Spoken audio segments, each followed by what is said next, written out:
Le plus grand rassemblement mondial de la jeunesse s'ouvre officiellement ce 1er août ici à Lisbonne, la capitale portugaise. Ces milliers de jeunes venus de tous les horizons chantent en chœur, drapeau à la main, tous unis autour d'une même foi.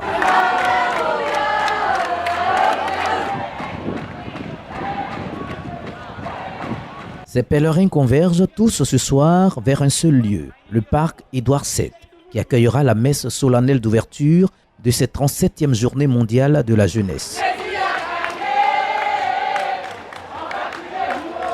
Sur le chemin, l'ambiance est à son comble. Dans cette atmosphère-là, la Côte d'Ivoire attire l'attention et la sympathie de tous.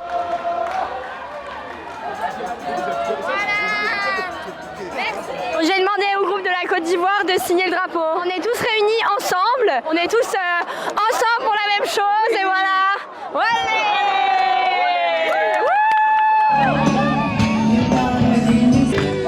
Nous voici à l'entrée du parc Édouard VII. Des délégations massées se feraient un chemin pour une place de choix sur ce splendide espace vert de 25 hectares.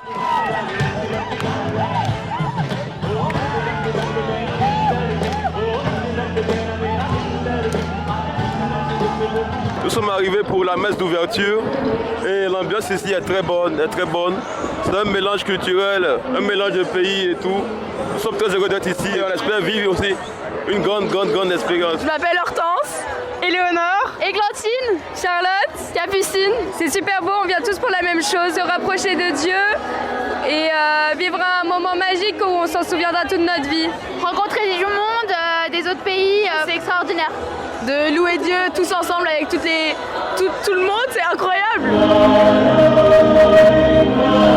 Ce soir-là, c'est le cardinal Manuel Clemente, le patriarche de Lisbonne, qui préside cette messe d'ouverture des JMJ. Chers amis, la messe que nous célébrons ce soir, en attendant l'arrivée du Saint-Père, notre cher pape François, est celle de la visitation de Notre-Dame, qui est en fait la devise générale de ces journées. Marie se leva et s'en alla en hâte à la rencontre d'Élisabeth. C'est un passage de l'Évangile qui nous inclut à nous aussi. Marie portait déjà dans son ventre le fruit béni qu'était Jésus.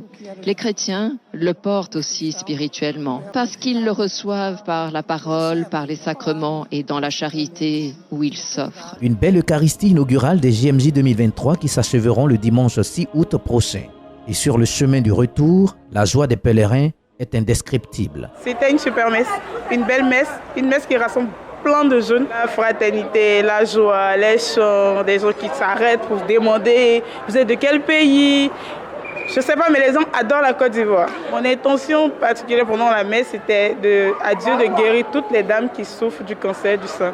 Particulièrement parce que ça a touché ma famille, ma tante est partie. Donc mon attention c'était spécialement pour les femmes qui souffrent du cancer du sein et pour tous les immigrés. De la manière la messe a été belle, je sais que tout sera beau et on va vivre une très belle journée demain et les jours à venir. C'est une messe d'abord qui m'a vraiment marquée parce qu'elle a permis à tous les pays de se rencontrer ce jour-ci afin de faciliter la cohésion sociale, la fraternité entre les différents pays du monde entier. Elle a aussi permis de passer le message qui permet aux jeunes de s'unir, de se donner un amour fort, de s'aimer les uns les autres, de pardonner à notre prochain. Les JMJ sont ouvertes et les jeunes sont impatients d'accueillir dès ce mercredi le pape François.